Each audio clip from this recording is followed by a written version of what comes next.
देखिए, आज के वीडियो का मोटिव ये बिल्कुल नहीं है कि ये जो वक्फ अमेंडमेंट एक्ट 2024 है, जो कि कुछ दिनों पहले पास हुई, उस पर डिस्कशन करना कि क्या सही है क्या गलत है। बल्कि हमारा वीडियो का मोटिव बहुत कम टाइम में और बहुत इजी तरीके से ये समझना है कि ये जो अमेंडमेंट्स आई इस बिल में, यानी वक्फ अमेंडमेंट बिल 2024, उसमें क्या क्या अमेंडमेंट्स हैं, उन चीजों पे बात करना। अगर बात करें कि ये वक्फ क्या चीज है, तो कोई भी इंसान अगर अपने प्रॉपर्टी को, जो कि मूवेबल हो या फिर इमूवेबल, मूवेबल प्रॉपर्टी यानी पैसे हो गए, अनाज हो गए, इमूवेबल यानी लैंड हो गया, कोई बिल्डिंग हो गया, अगर वो उसे डोनेट करता है किसी भी चैरिटी पर्पस के लिए या फिर किसी भी रिलीजियस पर्पस के लिए, तो वो जो प्रॉपर्टी है वो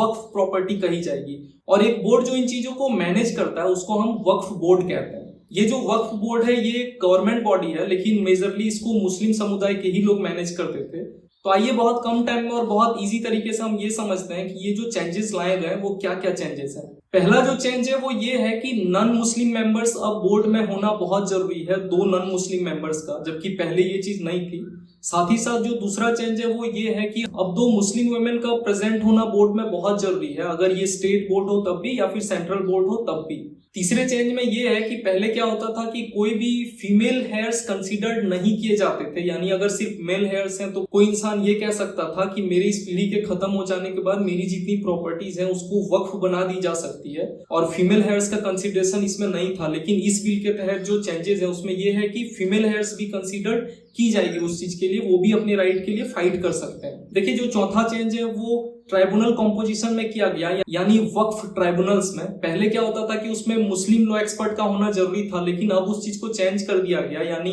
अब एक डिस्ट्रिक्ट जज का होना जरूरी है और दूसरा स्टेट गवर्नमेंट ऑफिसर का, यानी मुस्लिम लॉ एक्सपर्ट का वक्फ ट्राइब्यूनल में प्रेजेंट होना कोई मैंडेटरी अब नहीं है। पांचवा जो मेजर चेंज है वो ये है कि अगर किसी इंसान की प्रॉपर्टी है जो कि वक्फ क्लेम कर दी गई लेकिन वो गलती से की गई है, वो इंसान अगर ऑनरशिप अपनी समझता है उस वक्फ प्रॉपर्टी पे, तो उसके पास 12 साल का अब टाइम होता है, पहले ये सिर्फ 1 साल का था उस चीज को क्लेम करने के लिए। देखिए, नेक्स्ट मेजर चेंज है कि कभी पहले अगर डिस्प्यूट हुआ करता था, यानी कोई भी इंसान को किसी भी चीज में डिस्प्यूट रेज करना होता था, अगर वो एक्सेप्टेड नहीं थे डिसीजन को लेकर, तो कोई भी पर्सन जाके वक्फ ट्राइब्यूनल में ही अपना केस को फाइल कर सकता था। लेकिन इस चीज को भी अब चेंज कर दिया गया कि अगर वो उनके डिसीजन से एग्री नहीं करते हैं तो वो 90 डेज के अंदर वो जाके हाईकोर्ट में ये केस फाइल कर सकते हैं। नेक्स्ट जो मेजर चेंज है वो ये है कि पहले जो सर्वे होता था प्रॉपर्टीज का कि कौन सा प्रॉपर्टी वक्फ बोर्ड को बिलोंग करता है या कौन सा प्रॉपर्टी किसी की प्राइवेट पर्सनल प्रॉपर्टी है, वो सर्वे वक्फ बोर्ड के अपॉइंटेड मेंबर ही करते थे। लेकिन अब ये चीज चेंज करके डिस्ट्रिक्ट कलेक्टर के हाथों सौंप दिया गया, यानी अब डिस्ट्रिक्ट कलेक्टर सर्वे करेंगे